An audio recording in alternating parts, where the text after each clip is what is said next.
பொதுவாக பழனி பாபாவை பற்றி தெரிஞ்சுக்கணும்னா ஒருபோதும் அவர் அரசியல்வாதியாக செயல்படவில்லை. அவர் ஒரு சமூக ஆர்வலராக இருந்தார், சமூக செயல்பாட்டாளராக இருந்தார். இஸ்லாமிய மார்க்க அழைப்பு பணியாளராக தன்னுடைய வாழ்க்கையை ஆரம்பித்தவர் தான் பழனி பாபா. சந்தர்ப்ப சூழ்நிலைகள் அவரை அரசியல் மேடைகளில் பேச வைத்தது.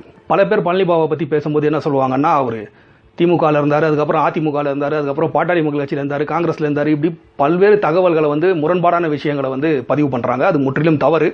பழனி பாபாவை பொறுத்த வரைக்கும் எந்த அரசியல் கட்சியிலும் ஒரு அடிப்படை உறுப்பினராக கூட தன்னை இணைத்துக் கொள்ளாதவர் தான் பழனி பாபா.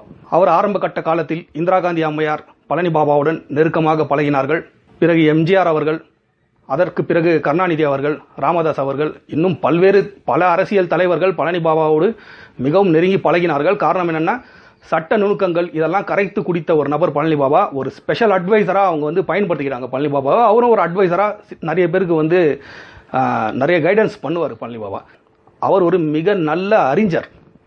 அவருடைய அறிவை பல பேர் பயன்படுத்தி பலனடைந்துள்ளார்கள். அந்த அடிப்படையில் பழனி பாபாவோட பல தலைவர்கள் நெருங்கி பழகினார்கள். அவர் இந்திரா காந்தி அம்மையாரோடு நெருக்கமாக இருக்கும் பொழுது காங்கிரஸில் தன்னை இணைத்துக் கொள்ளவில்லை. அவர் எம்ஜி ராமச்சந்திரன் அவர்களோடு நெருக்கமாக இருக்கும் பொழுது அதிமுகவில் தன்னை இணைத்துக் கொள்ளவில்லை.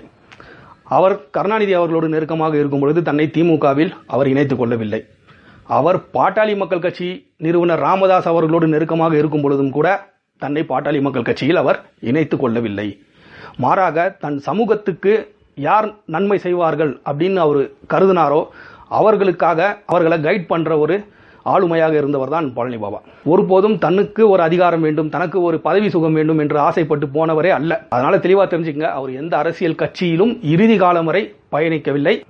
ஆனால் அவர் ஒரு அமைப்பு தொடங்கினார், அகில இந்திய ஜிகாத் கமிட்டி என்ற ஒரு அமைப்பு தொடங்கினார். அதற்கு கூட அவர் தலைவர் என்று போட்டுக்கொள்ள மாட்டார், நிறுவனர் என்று போட்டுக்கொள்வார், ஃபவுண்டர். பதவி அனுபவிப்பதில் அவருக்கு கொஞ்சம் கூட ஈடுபாடு கிடையாது.